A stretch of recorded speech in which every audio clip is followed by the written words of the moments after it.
नमस्कार दोस्तों, आज की कहानी है स्त्री का पति कौन। आइए शुरू करते हैं। धर्मपुर नाम की एक नगरी थी। उसमें धर्मशील नाम का राजा राज करता था। उसके अंधक नाम का दीवान था। एक दिन दीवान ने कहा, महाराज, एक मंदिर बनवाकर देवी को बिठाकर पूजा की जाए तो बड़ा पुण्य मिलेगा। राजा ने ऐसा ही किया। एक दिन देवी ने प्रसन्न होकर उससे वर मांगने को कहा। राजा के कोई संतान नहीं थी। उसने देवी से पुत्र मांगा। देवी बोली, अच्छी बात है, तेरे बड़ा प्रतापी पुत्र प्राप्त होगा। कुछ दिन बाद राजा के एक लड़का हुआ। सारे नगर में बड़ी खुशी मनाई गई।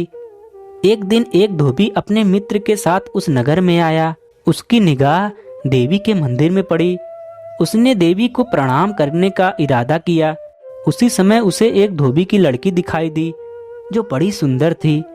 उसे देखकर वह इतना पागल हो गया कि उसने मंदिर में जाकर देवी से प्रार्थना की, हे देवी, यह लड़की मुझे मिल जाए। अगर मिल गई तो मैं अपना सिर तुझ पर चढ़ा दूंगा। इसके बाद वह हर घड़ी बेचैन रहने लगा। उसके मित्र ने उससे पिता से सारा हाल कहा। अपने बेटे की यह हालत देखकर वह लड़की के पिता के पास गया और उसके अनुरोध करने पर दोनों का विवाह हो गया। विवाह के कुछ दिन बाद लड़की के पिता यहाँ उत्सव हुआ। इसमें शामिल होने के लिए न्योता आया। मित्र को साथ लेकर दोनों चले।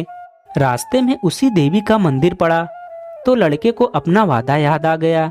उसने मित्र और स्त्री को थोड़ी देर रुकने को कहा और स्वयं जाकर देवी को प्रणाम करके इतने जोर से तलवार मारी कि उसका सिर धड़ से अलग हो गया। देर हो जाने पर जब उसका मित्र मंदिर के अंदर गया तो देखता क्या है कि उसके मित्र का सिर धड़ से अलग पड़ा है। उसने सोचा कि यह दुनिया बड़ी बुरी है। कोई यह तो समझेगा नहीं कि इसने अपने आप शीश चढ़ाया है। सब यही कहेंगे कि इसकी सुंदर स्त्री को हड़पने के लिए मैंने इसकी गर्दन काट दी। इससे कहीं मर जाना अच्छा है।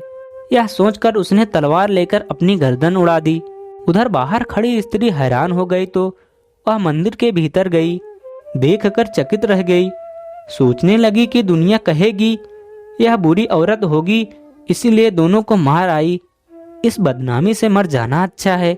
यह सोच उसने तलवार उठाई और जैसे ही गर्दन पर मारनी चाहिए कि देवी प्रकट होकर उसका हाथ पकड़ लिया और कहा, मैं तुझ पर प्रसन्न हूँ, जो चाहो सो मांगो।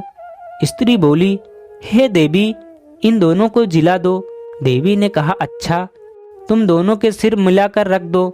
घबराहट में स्त्री ने सिर जोड़े तो गलती से एक का सिर दूसरे के धड़ पर लग गया। देवी ने दोनों को जिला दिया। अब वे दोनों आपस में झगड़ने लगे। एक कहता कि यह स्त्री मेरी है, दूसरा कहता मेरी। बेताल बोला, हे राजन, बताओ कि यह स्त्री किसकी हो।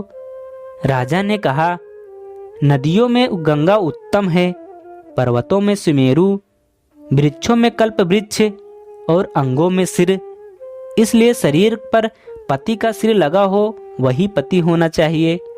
धन्यवाद।